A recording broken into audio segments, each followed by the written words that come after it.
What's the matter, Kakarot?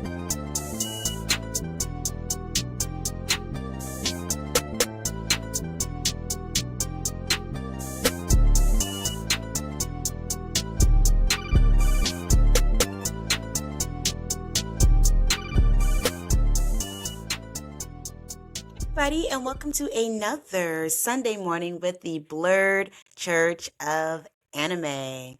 I hope you are having a fantastic week.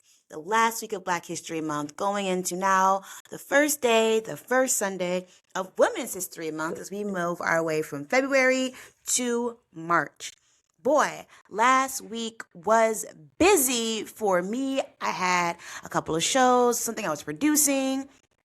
And, there's a lot of running around, getting things together. And both shows ended up being great. The Purdue show was more amazing than I was expecting. So I feel like a lot of the hard work I put into last week really came to fruition.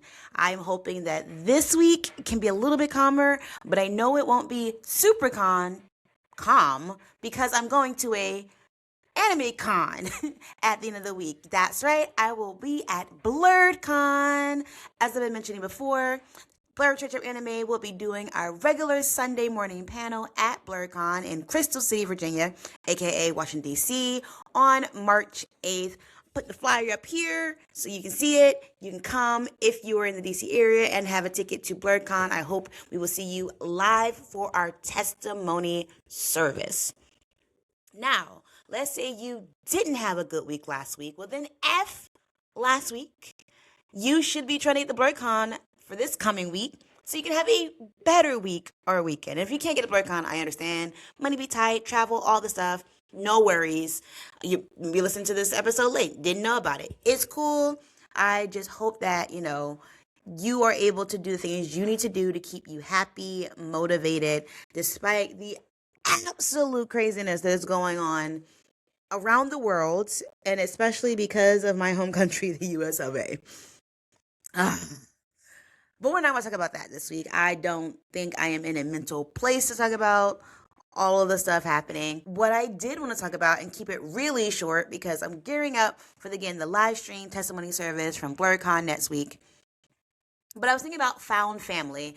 And because, again, BlurredCon feels like a found family moment, being able to go to a convention, see all the nerdy Black people out there, finding friends, which I found I've been part of some amazing groups because of BlurredCon, found tons of friends as an adult who live all over the country because of BlurredCon, and just, really vibing with people who, get you.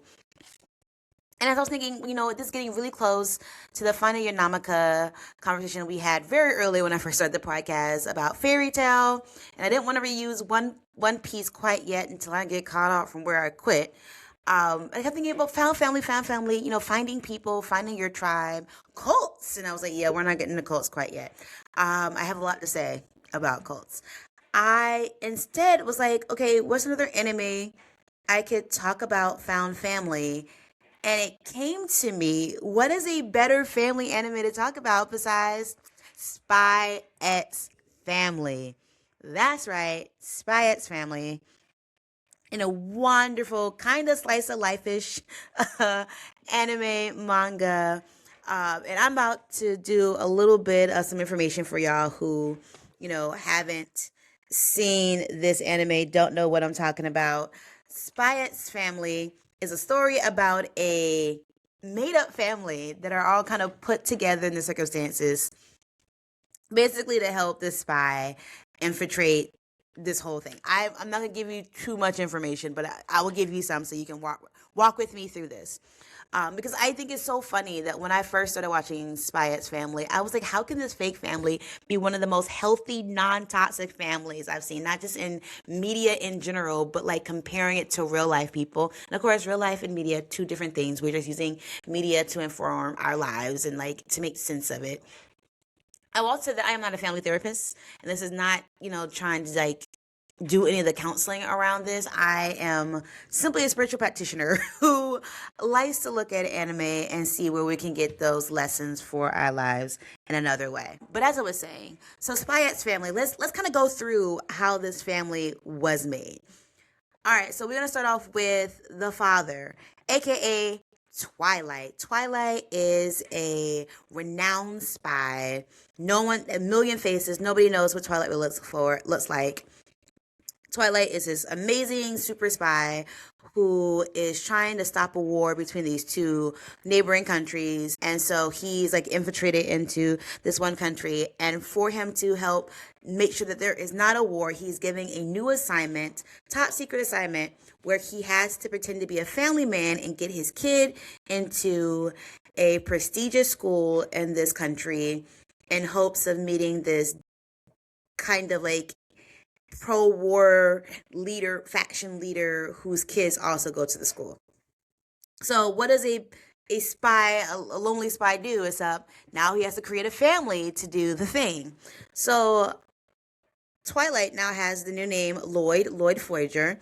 And the first thing Lloyd needs is a kid. Enter Anya. Anya is an orphan from this country. Lloyd goes to go, find hopefully an orphan that would be smart enough to get into this prestigious rich school. And he finds Anya. And Anya's big secret is that she's a psychic. She reads minds. Now, she doesn't tell the future. She reads minds. So she knows that Lloyd is a spy, but she's like loves spy movies and the spy show, so she wants to be adopted by the spy. Cool. So Lloyd picks up a child, Anya, to get her into the school. There's a little wrinkle to this. Apparently the school is real classist. And so you can't just be a single dad with a good job trying to get a child. No. You need to be a traditional family. So now Lloyd, aka Twilight, needs a wife. So where does he find a wife? And Yor. First off, love Yor. If you talk to anybody who is a fan of the show, Yor will always be like, I've yet to find a black person who doesn't like Yor, okay? Anyway, so then you have Yor, and you're wondering, okay, why would Yor decide to help out a spy from a like potentially hostile country in his fake bid to create a family? Well, Yor doesn't know that Twilight's a spy, but Yor also has a secret. She is a government assassin. And she's socially awkward, which is adorable. And she worries that being unmarried, unhitched at her age will make it seem like she is shady and get her turned into the secret police when technically she's a government assassin. Whew. So when Lloyd comes around being like, do you want to be a pretend wife for me? She's like, oh, that works great because I'm worried about my coworkers turning me into the secret police. So to recap, you have a super secret spy from a potential hostile neighboring nation, a child who can read minds, not psycho, a psychic child, and then you have a government assassin. All created to make this picture perfect family. What could go wrong? So yeah, that is the premise of Spy X Family. It is a fun ride. I definitely think people should just watch it, enjoy it for all the little episodes. And again, Yor is the best. I love her. But then you're wondering, okay, so how is this a healthy family dynamic where everybody has secrets and everybody is kind of lying to each other? It's a perfect family means to just lie? First off, I think everybody has their secrets. I don't think you're 100% real with anybody, whether it be friends, family, none of it. But I think you having those secrets leans to this particular thing that the Folgers, which, headed up by Lloyd and then yours, the mom, and then Anya, do really well is that because this is a pretend family, because they have so much at stake, they do a really freaking good job of paying attention to each other and trying to anticipate what the next person wants.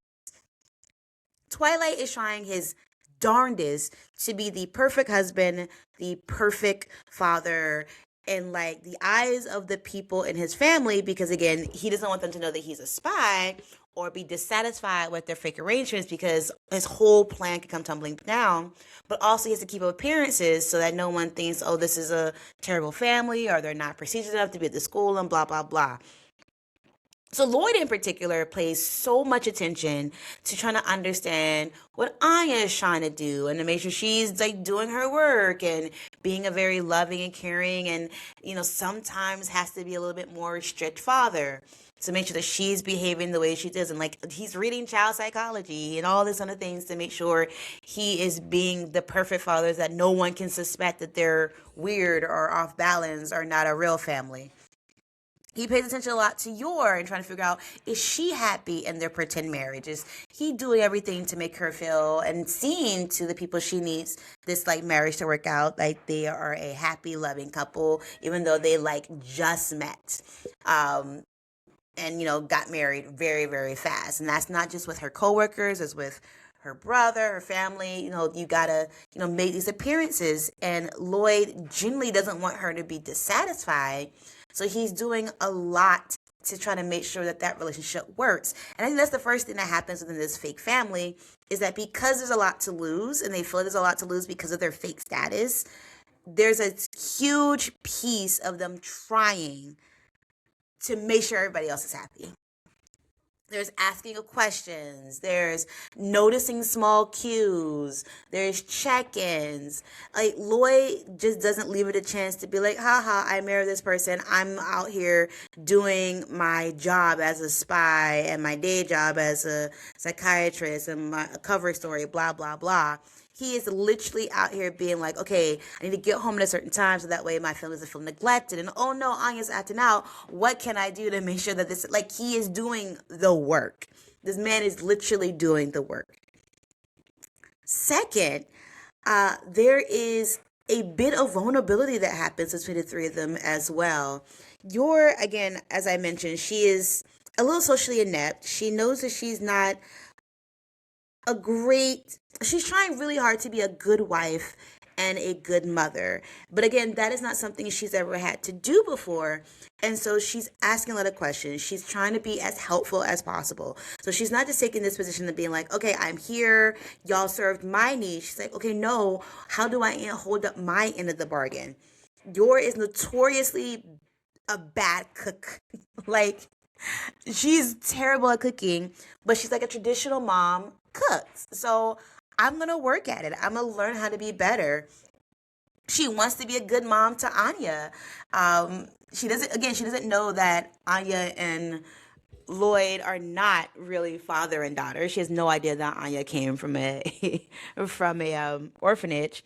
So she's just wondering, like, how can I be, a stable, familiar figure for Anya, the same way that her father Lloyd is, and keep her happy and make her know that she can lean on me even though she's already lost one mother, because that's the cover story. So she's doing so much and she's asking questions and she's putting herself out there to do something that's very different and very sometimes difficult for her. And I think that's another two thing about this family is that they try and do difficult things to make the other person happy and to live up to their role as defined. And then finally, you have Anya. Anya's a child, so we give her a lot of grace. She doesn't, she knows that Lloyd is a spy, but she also knows that Yor is an assassin. And, she thinks that's cool, but very scary. She prefers spy over an assassin. But she has two very cool parents. But she also knows that if the missions don't go well, she's back on the street or back in the orphanage, or the family unit that she really loves will dissipate. And so she's also trying her best in her own weird way, God bless Anya, to help. And she does tend to be the person with a little bit more information because, again, she can read minds, she can tell when things are happening. She kind of does help, like, get the story started on some of the more action-packed pieces. And then she does it, but she has to do it in a way that nobody knows that she, like, can read minds. So she's doing all these things and helping out in these different ways, but she won't get the credit for it. Like, no one's going to be like, oh my gosh, Anya helped us save the blah, blah, or Anya noticed this thing and now we can stop this suicide bomber. Whatever. No, she has to play kind of dumb so that they don't know about her powers. And what I love about that for Anya is, and it all shows us that sometimes you do the hard work and don't get the recognition. That it's not always about people being like, yes, thank you so much for doing this thing. Thank you so much for, showing us this way. Sometimes you just gotta sometimes embarrass yourself to lead people to the route you need them to for everybody's well-being. So it's really interesting to see this family of people, keeping secrets, secret identities, secret powers, doing like the everyday work that we should be doing in our own families and relationships. And again, I preach found family all day long. I am such a big person that blood doesn't mean that's the only way you can be have familiar ties. Like, and I know a lot of times I pull this out for when it comes to friends or finding your folk. I'm a big fan of adoption and fostering. So, if you're out there and you have space, foster kids, adopt kids. Like, I'm gonna put it out here, so keep this with a grain of salt. I am child free. I ain't got no kids. Don't plan on having any kids, but I know there's a point in my life where I do truly want to foster, because I think there's a lot of kids out there who just need adults who care about them and provide them a safe space. And there's not enough people, especially with a lot of people deciding to have kids and not being well equipped to take care of kids. I watch a lot of anime where like the adventurer finds a random child out in the woods, or say, you know what, I will admit I've seen more than four animes about this thing. And I always watch these animes and I think, okay, random male adventurer normally, single young guy finds one kid, two kid, whatever kids, and decides I want to protect them. I want to take care of them. I'm going to put them in my wings and we'll go to adventure together with these kids. And the way they really talk about, or the way they feel about the kid, we're like, I don't want to go to work, I don't want to be separate from my child, I want to be there to make sure everything is good. Like, are they okay, are they fed, are they happy, are they sad, they've gone through this traumatic past, blah blah blah. I think those are the type of people who need to be fostering and adopting. Or even if you have a kid, like, you gotta, I think you need to be obsessed with your kid just a little bit if you're gonna have children. I'm putting that out there, grain of salt though. I don't have a cow. I don't have a child with me every day of the week. So I also know that those who have kids, you're totally allowed, and totally it is viable and makes sense. That sometimes you get tired and you have to say "f them kids" every once in a while. I get it, but at the end of the day, you should be obsessed with your kids and wanting to make sure that they're happy and taken care of and thriving, and you're going to be there to protect them. My 2 cents, getting off topic. But again, I think it's really interesting that in this found family context of people with secrets and people trying to hide parts of themselves, that a lot of what makes the dynamic work is that they are trying to do for the other members of their family. And I think you can't have a relationship, a strong unit, whether it be friendships, groups, clans, cliques, whatever you want to call it, if people are not trying to support each other intentionally. Like, that, this doesn't happen randomly. I know some people are in friend groups where you have one or two people, or you may have families where there's like one person, most normally the mom, um, who does for everybody, and that keeps the unit together. That keeps people feeling like this happens effortlessly, and it doesn't. Somebody is putting the work in. And a good family unit, a good family dynamic of relationship is when everybody is putting in the work to make sure that everybody is good and they're accomplishing what they need to accomplish, that they're happy, they're maintaining, and they check in with each other. That's it. I don't think you need to have a terrible family relationship to be happy about finding family outside of your blood. I think people who have just fine family should feel free to bring some of that good energy and some of that positive experiences to folk who didn't have great experiences with family for whatever reason. I think people need to see what a relationship that is healthy and see what it looks like, and be encouraged to continue to do that stuff. And I think Lloyd knows healthy families because he had to study it in order to be a good spy. Because Anya and Yor are a little dense, but they're good people and they mean well, and they want to maintain the family unit that they've been able to create with Lloyd, and so they're willing to do their own work as well. Again, if you haven't seen Spy X Family, it is a riot. You should watch it. Um, but also, send me a blur guy. Come be part of this found family of the Blur Church of Anime. I hope I will see you at BlurCon, possibly, maybe. Again, I'm shouting this out so hard, so y'all come through. Okay, till next time, bye! The Blur Church of Anime podcast is produced by Black Star, aka Lauren Tillman, written by Lauren Tillman, and hosted by Lauren Tillman. Music created by EL47.